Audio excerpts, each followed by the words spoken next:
Ask if Dr. Pramod Yadev from the All India Ayurveda Institute, Government of India, is with us online.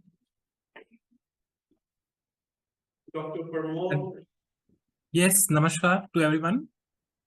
And it's an honor to have me amongst this gathering. And I'm just for my introduction, I'm working as a faculty at All India Institute of Ayurveda, which is a tertiary care institute under Ministry of Ayush, Central Government of India. And I'm very much pleased to have myself amongst these great and stalwarts of Ayurveda and the Ayurveda fraternity and people who are loving Ayurveda. So, and also it is the 8th Ayurveda Day. So it is an honor to be amongst all of you. And I would be very much fortunate to share a few of my studies and findings with the gathering. Thank you.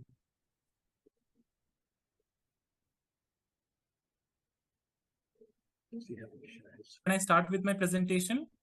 Please carry on. Thank you. Yeah, thank you very much.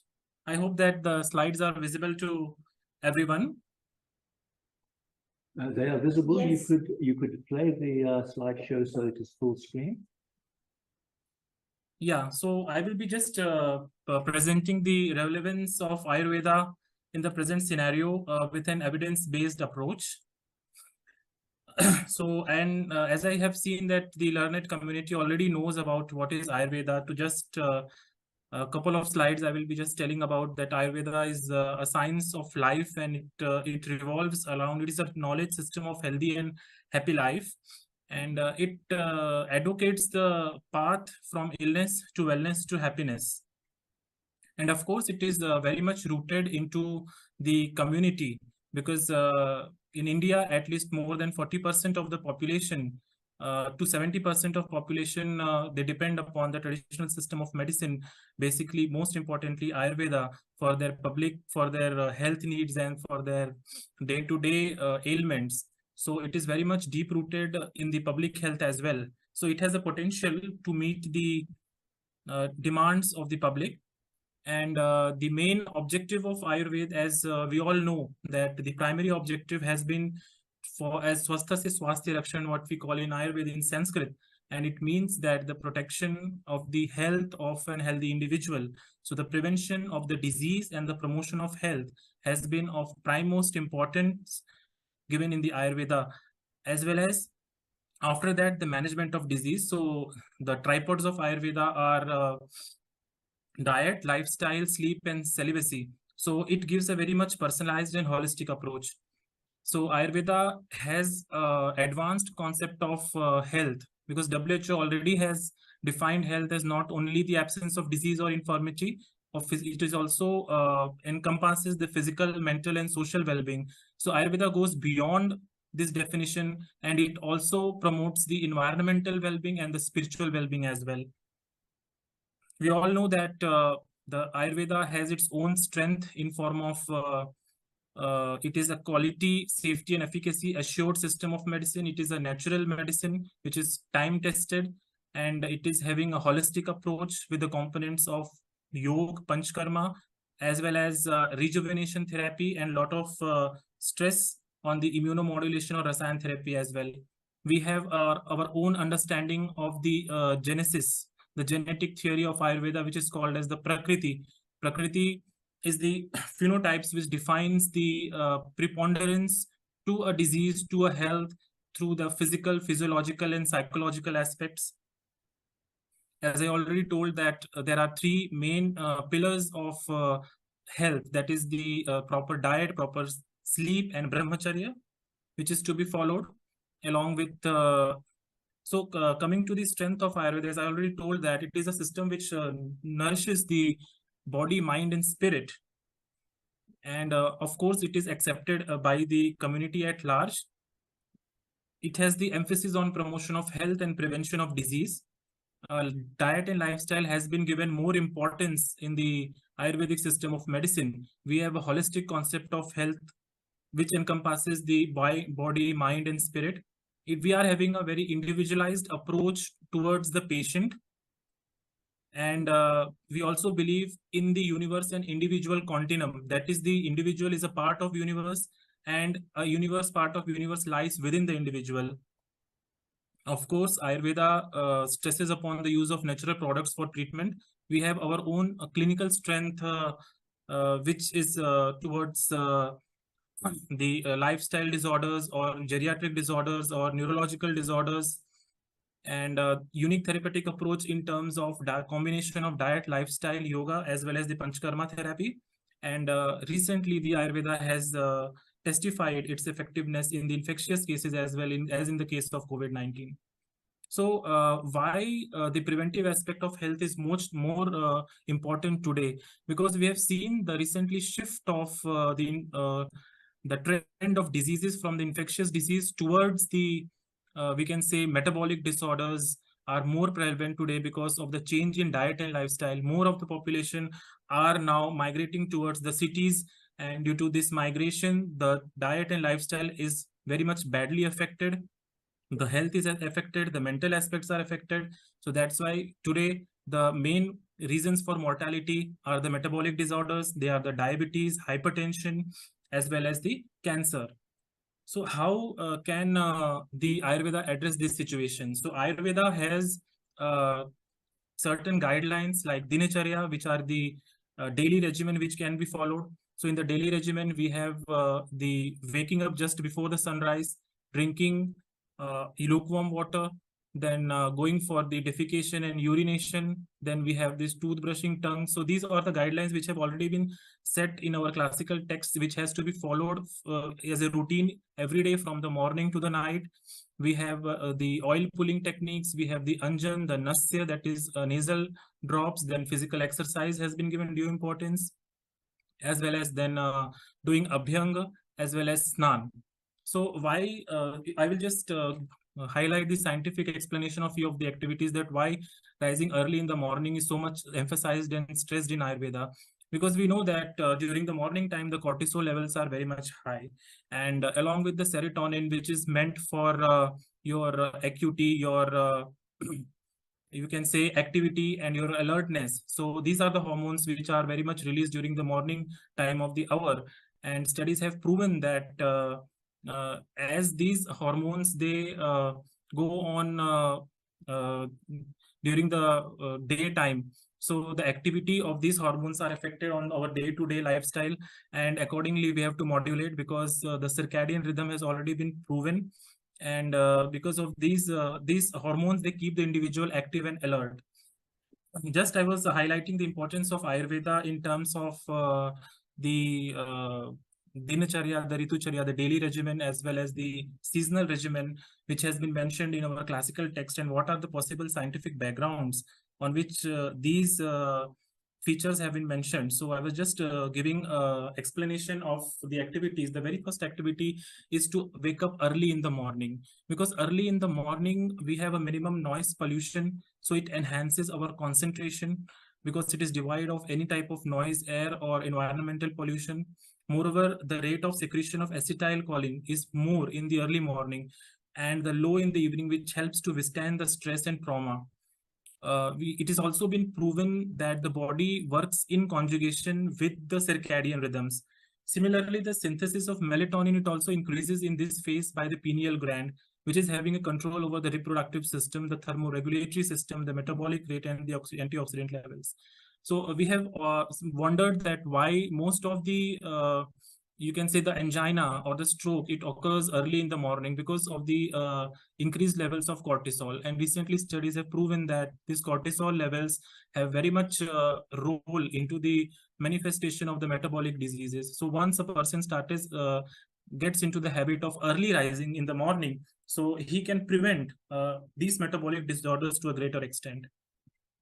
Similarly, exercise, we have nothing to say more about the exercise, because it is one of the important pillars of, you can say, staying healthy, because exercise is a thing which can replace to the drug to a certain extent. in maintenance of the metabolic disorders. So in Ayurveda also it has been given due importance. So Vyayam can be combined with yoga as well to achieve the healthy status. And for the person who cannot have the time for carrying out this Vyayam, they can use other alternatives, like they can use the lifts instead of the stairs. They can do a stretching or exercise in the break time. Recently, Ministry of Ayush has launched the Y break, which can be used even in the office hours to alleviate yourself from the stress, from the exposure or the stress of the screen time can be reduced. Also, we should not sit in the same posture for more than 45 minutes. We should go for a short walk or short distance. We can go for swimming or we can go for walking. These are the alternatives that can be utilized. Similarly, Ayurveda advocates installation of nasal drops every day in the morning. Why these nasal drops are important? Because these nasal drops, when instilled through the nose, are capable of alleviating the disorders which are situated in the upper portion of our body, especially our eyes, our brain disorders, or the stress is there, or visual acuity, or auditory disorders are there. So the Nasya therapy has a greater effect because the Nasya or the nose has been told to be the gateway of your cranial cavity. So this is also an important part. Then another activity that has been told to be advocated in the morning is the oil pulling activity, because it stimulates the salivary glands and increase the vascular permeability and maintains the oral pH as well. So what I discussed here is the importance of the following these daily regimens, is because these diet and lifestyle factors, they are very much in sync with the circadian rhythm, and with the help of proper diet, that is intermittent fasting, and with exercise, we can stimulate autophagy, so our cells can rejuvenate, they can be reactivated, they can be recycled, and then we can address a lot of issues which are related with the metabolic disorders. So this is just a short plan that how we can plan our day-to-day activity. Like we can wake up at 6 a.m. in the morning. We can have we can brush our teeth, and around about 6:20 a.m. we can have lukewarm water. We can drink in the morning. Thereafter, we can have a short yoga or meditation or pranayam. We can then take a shower. And since it is the early winter seasons in India as well, so sesame seeds have been advocated. It can be chewed during the breakfast time. Then we can have a short walk. We can then go for our daily routine work, office work. Then at round about 1 o'clock, we can have our lunch, which should be very light and simple. And then we also should, after lunch, we should go for a walk. Then in the evening, before the sunset, we have to take our dinner, which should be very light and easy to digest. And around 8 p.m. we should switch off our computers, mobile phones, and just try to be in sync with the environment. And at around about 8:30 we can have a gentle massage of our head, of our toast with the sesame oil, or in the winter season, or the coconut oil in the summer season. So around about at 9:30 we can go to bed, and after that at least we need to have 7 to 8 hours of sleep. So this is the routine which can be incorporated in the daily lifestyle. So coming to the seasonal regimens which have been advocated in the Ayurveda. So Ayurveda has given the guidelines to be followed for the 6 seasons. So we have these 6 seasons in India, and I will be only concentrating on the present season, which is the Hemant Ritu, that is the late autumn. Right now, that is the mid-November to mid-January, which is considered, because the changes in the environment, they affect your body. So likewise, our diet and lifestyle should be modified so that we can get accustomed to this season. So it has been advocated to have rice, wheat, black gram, sugarcane, and Zinzibar officinalis, or we can say dried ginger. Then we can have allium, sativum, haritki. We can have the piper, we can have the fenugreek seeds, the til in this particular season. Even in India, there's a tradition of having the til along with the sugarcane. Pramod, That is the slide good, again, that is jaggery. moving. So coming to the season, that is the Shishir Ritu or Hemant Ritu that is right now going on. So the diet and lifestyle which has been advocated is very much in sync with the season and adaptable to the body. So the guidelines for the diet and for the lifestyle also, in particularly in this season we should have a gentle, we should have some moderate type of exercise, body and head massage, and warm water should be utilized for all of our activities, right from drinking to bathing, as well as we should protect ourselves from going to cold wind and exposure to strong and cold wind, and also we should avoid sleeping during the daytime. And as far as the things that has to be avoided are the chana dal or the Bengal gram or light food or the puffed rice during this season. So here I have given a quote of Hippocrates, who has told that whoever wishes to investigate medicine should proceed in the first place and consider the seasons of the year and what effect each of them produces. So these are the life guidelines which have been clearly laid down in our classical texts, and they are very much scientific ground to these quotations. And as far as the yogic practices are concerned, so we can have the practices like Sukshma Vyayam, sitting postures, yogasana in supine or prone positions, certain relaxing postures like Shavasana, Makarasan, Pranayam. That Thank you so much. We are running late, so I think we had a wonderful session with of the Amarjit, you're not audible. You're too far from the microphone. We can't hear you, Amarjit ji. Thank you so much, and we look forward to engaging with you again at the All India Ayurveda Institute. Thank you, Dr. Mrs. Nasari, Professor Nasari ji, for all your benevolent blessings. Thank you. So, thank you very much, sir. Thank you. So, carrying on with our program, I'm delighted to have with us